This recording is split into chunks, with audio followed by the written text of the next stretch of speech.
पांडव भवन के अंदर दीदी जी को हर प्रकार से सहयोग करते हुए सेवाएं देती हैं। तो अभी हम विजय दीदी के बारे में मैं कुछ बताना चाहूंगी। बचपन से ही मेरा इनके साथ काफी सानिध्य रहा है। बहुत छोटेपन से शांति माता जी रहती थी राजधना में, बरोटा में। बहुत छोटी थी, मुझे याद है तीसरी क्लास में पढ़ती थी जब शायद इंदिरा गांधी जी की भी डेथ हुई थी उस समय में। तो हम लोग यहाँ पर आए हुए थे बरोटा में। विजय दीदी जी मुझे हमेशा साथ लेकर के ही चलती थी और आज देखो, आज भी मैं उनके साथ ही ईश्वरीय सेवाओं में भी साथ साथ में खड़े हैं। तो राजधना के अंदर मैं आया करती थी तीसरी क्लास से ही, और मुझे नर्सरी क्लास से मुझे जहां तक याद है मुझे विजय दीदी ले जाती थी सेंटर पर। तो इसलिए मैं तो आदरणीय विजय दीदी जी की बहुत बहुत आभारी हूँ कि आपने ही मुझे ये राह पर चलाया।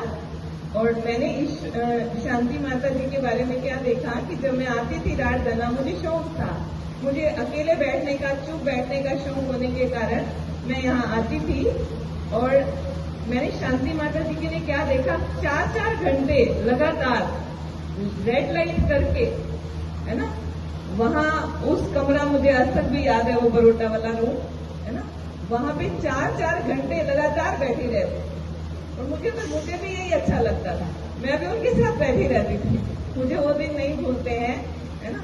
मुझे शायद योग आता था, नहीं आता था, मुझे नहीं मालूम है, लेकिन मैं 4-4 घंटा उनके साथ, उनको देख करके, और वो मुझे वो शांति जो वहाँ की थी, शांति माता थी, तो शांति का अनुभव शायद मुझे उन्होंने ही कराया। और उनके साथ में विजय दीदी बहुत साथ में रही है, मुझे बार बार लेकर जाती थी। तो मुझे सब कुछ सिखाया है विजय दीदी ने। साइकिल चलाना भी मुझे विजय दीदी ने सिखाया। तो विजय दीदी का बहुत त्याग तपस्या मैंने देखी है बचपन से। पढ़ाई के साथ साथ ये पढ़ाई करती थी, तो मैं भी इनके साथ ही पढ़ाई करती थी, अपनी किताबें लेके इनके रूम में चली जाती थी। तो मुझे लेक्चर करना भी इन्होंने सिखाया। तो लेक्चर करना भी, मुझे कुछ भाषण, मैं तो बोलती ही नहीं थी, मुझे बोलना नहीं आता था, लेकिन मुझे लेक्चर करना 2-4 शब्द लिख करके दे देती थी डायरी में से। वो सब जो है वो मुझे विजय दीदी ने सिखाया। तो अभी विजय दीदी से रिक्वेस्ट करेंगे कि शांति माता जी के बारे में विचार नहीं करें।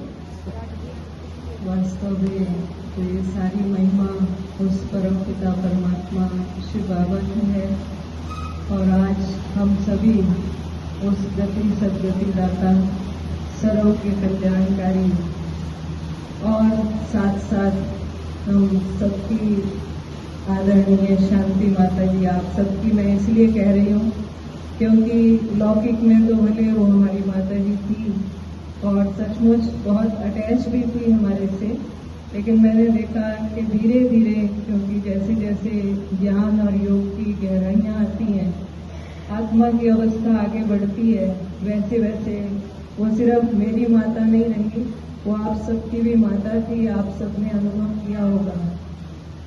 और माताओं की माता थी, कन्याओं की कन्या भी थी। जब मैं लास्ट पुष्पाली दीदी से भी सुन रही थी कि जब भी कहीं सेवा का चांस होता तो मैं पूछती कि सेंटर पे कौन है, आप कहाँ पे हो? तो कहती थी मैं जरा बाहर आई हूँ सेवा के लिए, सेंटर पे फलानी कन्या है।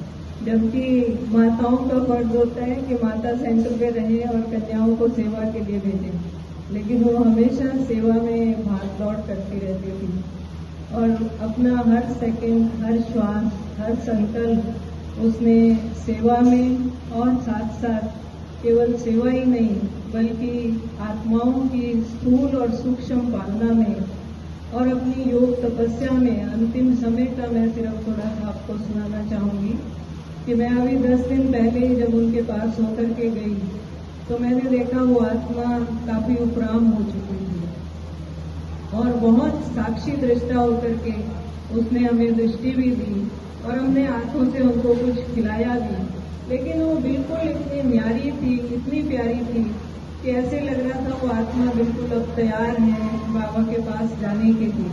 और सचमुच वही हुआ, क्योंकि उनकी खेरा और बरोटा में कुछ विशेष उनका अटैचमेंट था, या हम कहें कि विशेष स्नेह था। तो खेरा में तो वो आकर रही, लेकिन मैंने सुना बरोटा के भाई बहने जब एक दिन पहले ही उनसे मिल करके गए और उन्होंने उससे पहले ही अपनी स्थिति को इतना संपूर्णता को प्राप्त करा दिया था। तो ब्रोटा के भाई बहनों से मिलते ही अगले दिन वो आत्मा उड़ करके हम सबके बीच से चली गई।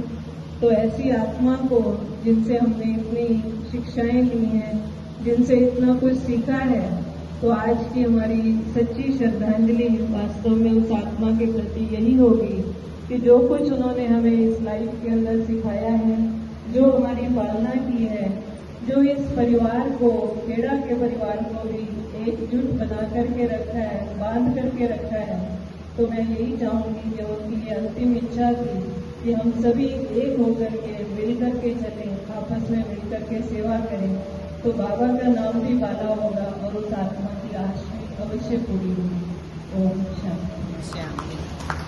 बहुत बहुत धन्यवाद आदरणीय जी का।